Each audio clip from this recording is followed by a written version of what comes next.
A few days ago, I made a poll asking, would you ever take care of another woman/man's child? Unsurprisingly, 85% of you said you wouldn't. Excellent choice, I should say. Here are some of your comments. Mr. X said that he had a niece, so he would, in that case, but not as a general rule. Symbol Gaming said, hell no. Leokun 481 said the only caveat he could accept would be if a family member passed away and their child needed support. Those exceptions about orphan kids, for example from family members, are completely understandable, whereas in reality, in the remainder of cases, it's better not to raise them. And in the next few minutes, you're gonna know why. But before I start, let me lay out some facts modernity will try to cover up. The man who should raise the kid and protect the family as a whole is the biological dad. The problem is that there are some cases where he has addictions such as alcohol or drugs, he's a criminal, or just marries a man who is not the best for her. Yes, a mom can be single for multiple reasons, and in some instances, the father was so unstable that she needed to resort to divorce to protect the kids. However, we must also consider the cases where the woman is told by her friends and family that his boyfriend is not good for him, yet she ignores the warnings and marries him. Now that we hold each side accountable, let's see why you shouldn't raise another man's kid. First, a stepfather is not a father, so he has barely any rights. If you get involved in a relationship with a single mom, you are doomed to stress, frustration, disrespect from both your partner and her kids, and even heartbreak if you become too attached to the kids, which in some cases happens. It's way better to play it safe and pick a woman with no kids and have your own kids. However, let me go even deeper. You might have noble intentions, but at the end of the day, the chick will use you as a provider, in other words, an ATM. If you observe nature, that's what happens with species like monkeys and gorillas. In that kind of relationship, you are bound to lose tons of mental peace and resources. Your partner will probably have a conflicted loyalty she needs to address and ask you for favors, including paying for her kids' upbringing. It's not uncommon that these women have flings here and there just to feel loved and validated. But I should sadly point out that that is not everything. Let's first address the mentality of the mother. As I mentioned before, women ignore the people who genuinely care about them and warn them that the man she's with is not good. She normally comes with narratives such as, "You don't understand us. He's so sweet when it's just the two of us."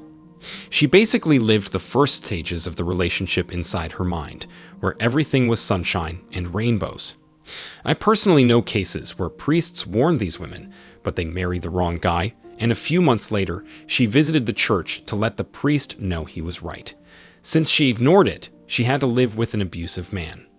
That ideal world collapsed, so out of necessity, she divorced the guy with whom she's got one or more kids. Oftentimes, these women lack the financial resources to support their kids, so they either go to the state or look for another man who can save them. In the manosphere world, that's called Captain Save a Hoe. If she's lucky enough to find a victim, she passes on the financial burden to the new father, who more often than not suffers a lot because the kids won't obey him.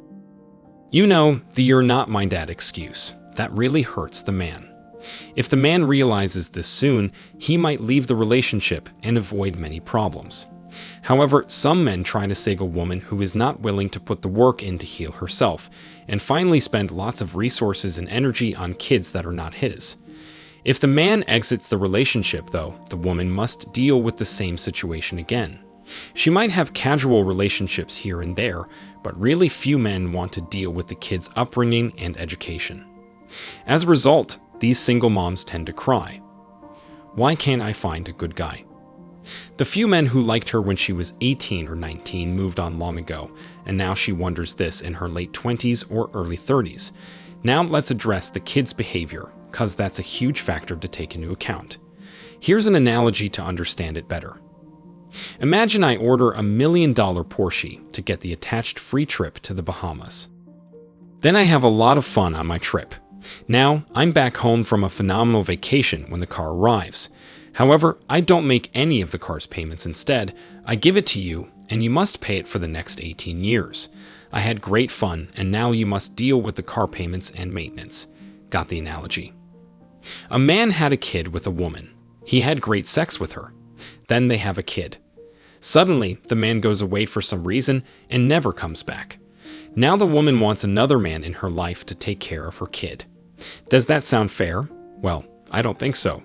You might legitimize raising another man's children, but biology is biology, and someone else's kid will always remain someone else's kid.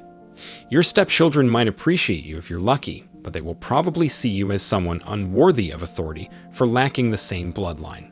Imagine caring for them with the best of your intentions, but hearing that.